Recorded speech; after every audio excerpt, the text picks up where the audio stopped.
What are electric lines of forces and what are the characteristics of electric lines of forces?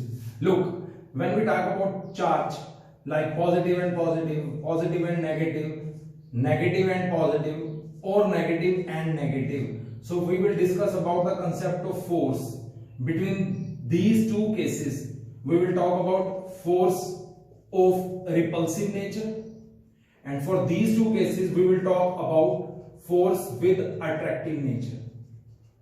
अब जब ये इसके सामने आता है या ये इसके सामने आता है तो ये दोनों एक दूसरे को अट्रैक्ट करते हैं, इतना पता लग गया अट्रैक्ट करते हैं. But what is the basic cause behind that attraction और what is the basic cause behind that repulsion? That repulsion और that attraction depends upon lines which are not visible to us. Lines जिसकी वजह से force exert हुई, those lines are known as the lines of force या lines of forces. किसने exert की ये force? वो फोर्स चार्जेस ने एक्सर्ट की. देयरफॉर चार्जेस की वजह से इसको क्या नाम दिया गया? Electric. And hence the concept will become electric lines of force. अगर एक चार्ज सेकंड चार्ज के ऊपर अट्रैक्शन या रिपल्शन शो करता है तो इसका मतलब first charge is exerting force on second charge. अब वो उसकी वजह से दूर भी चला जाता है, वो उसकी वजह से पास भी आ जाता है अट्रैक्शन और रिपल्शन की वजह से. पर वो अट्रैक्शन और रिपल्शन किसकी फॉर्म में होती है? In the form of lines. And if these lines are due to charges, these are called which lines? Electric lines. और electric lines force के लिए responsible हैं, hence we call them as the electric lines of forces. So what is the definition of electric lines? हम लिखेंगे these lines are the lines used to exert or experience the force. वो lines जो exert या experience करने के लिए use होती हैं, किसको? फोर्स को. हम उनको लाइंस को इलेक्ट्रिक लाइंस बोलते हैं. These lines it may be a straight line और it may be a curved line. ये लाइन सीधी भी हो सकती है और ये लाइन कर्व भी हो सकती है. Such that tangent on them will represent their direction.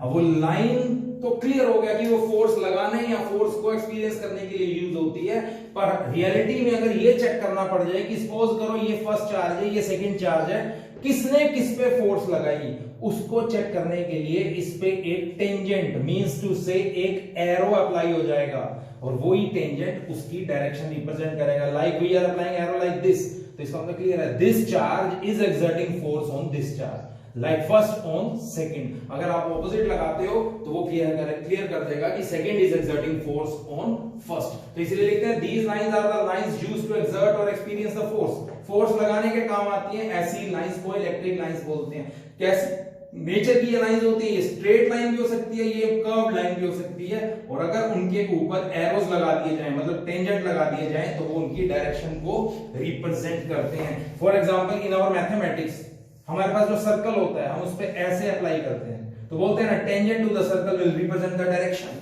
In the same way the arrows और lines with arrows on the lines, electric lines, are our tangents and those tangents are representing the direction. अब मैंने clear किया था कि ये lines positive से भी आ सकती हैं, ये लाइंस नेगेटिव से भी आ सकती हैं. तो अब डिफरेंस क्या है? अगर हम इन लाइंस को पॉजिटिव की वजह से बनाएंगे, if we draw these lines due to positive charge, तो ये याद रखना दीज लाइंस आर आउटवर्ड. ये लाइंस कैसी होंगी? ये लाइंस बाहर की तरफ जाएंगी, मतलब ये लाइंस जो हैं ये आउटवर्ड होंगी. और अगर ये लाइंस आउटवर्ड हैं तो याद रखना the direction of electric lines due to positive charge is always outward. अगर आप इलेक्ट्रिक लाइंस को पॉजिटिव चार्ज की वजह से दिखाते हो तो पॉजिटिव चार्ज की वजह से ये लाइंस सारी की सारी बाहर की तरफ होंगी। यह है आपका concept of electric lines due to positive charge. मतलब आपको एक डायरेक्शन मिल गई कि पॉजिटिव चार्ज यहां पे भी होगा, उससे इलेक्ट्रिक लाइंस हमेशा बाहर की तरफ जाएंगी। Now if we take our negative charge, तो लाइंस तो वैसी की वैसी रहने वाली हैं। ये लाइंस आ गई, ठीक है, ये लाइन आ गई, यहां पे भी देखें तो ये लाइन आ गई, पर इसमें अब हम अगर डायरेक्शन लगाएंगे तो ये सारी लाइंस अंदर की तरफ होंगी। तो इलेक्ट्रिक लाइंस जो नेगेटिव चार्ज की वजह से होंगी, वो लाइंस जो है वो हमेशा अंदर की तरफ होंगी। This is the major difference of electric lines due to positive as well as due to negative charge. These are the electric lines due to negative charge and first of all these are the electric line due to positive charge। अब मैंने बोला था these lines are either straight or curved। देखो straight तो आपको नजर आ रही है, अगर मैं इसको इससे ज्वाइन कर देता हूं यहां पे, तो इसका मतलब साफ हो गया ना, ये लाइन सेंटर पे स्ट्रेट है। और अगर मैं इसको ज्वाइन करता हूं या लाइन इसको ज्वाइन करता हूं, तो ये लाइन ऑटोमेटिकली कैसी हो गई, these lines will become curved। इसका मतलब साफ हो गया ना, electric lines are the lines which may be a straight line or which may be a curved line, and the arrows or the tangents on them will represent their direction। यह है आपका concept of electric lines. Clear हो गया होगा सभी को। अब आपका एग्जाम में आ सकता है कि draw the electric line due to two positive charges. तो आप सब जानते हो जब पॉजिटिव चार्जेस आ जाएंगे तो लाइंस जो होंगी ड्यू टू पॉजिटिव चार्ज वो आउटवर्ड होंगी, ये तो क्लियर है। बट पॉजिटिव पॉजिटिव तो रिपेल करेगा ना, इसलिए लाइंस मिलेंगी नहीं, ये लाइंस एक दूसरे से अवे जाती जाएंगी ऐसे।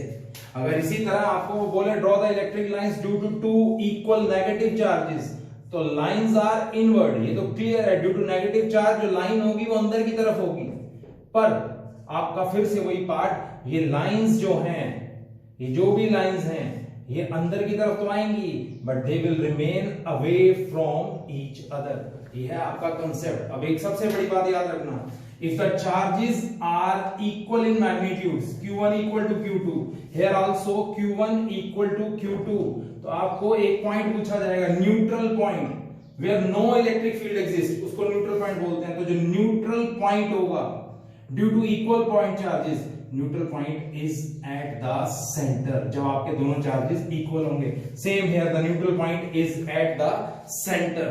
पर अगर आपको कोई बोले आपको इक्वल चार्जेस नहीं लेने, आपको अनइक्वल चार्जेस लेने हैं, ऑपोजिट नहीं, अनइक्वल सेम चार्जेस, तो सपोज करो Q1, सपोज करो Q2, सपोज कर लिया Q1 is greater than Q2, तो diagram will remain same, there is no change in the diagram. Outward outward outward, ये भी रिपेल हो गई, ये भी रिपेल हो गई, ये भी रिपेल हो गई, ये भी रिपेल हो गई, but automatically neutral point shift towards the charge of smaller magnitude. जो न्यूट्रल पॉइंट होगा वो सेंटर की बजाय उस पॉइंट की तरफ चला जाएगा जो स्मॉलर मैग्नीट्यूड का होगा। अगर Q2 बड़ा होता तो न्यूट्रल पॉइंट इधर आ जाता। Same here with the case of negative charge. तो this is the concept of electric lines. ठीक है, तो अगर हम अब इसको कंप्लीट करते हैं तो इलेक्ट्रिक लाइंस का कंसेप्ट क्या बन गया, ये लाइंस के अंदर these lines are outward due to positive charge, these lines are inward due to negative charge। ठीक है, न्यूट्रल पॉइंट, कौन से पॉइंट को न्यूट्रल पॉइंट बोलेंगे, जिस पॉइंट पे इलेक्ट्रिक फील्ड बिल्कुल नहीं होगा, lies at centre when two charges have equal magnitude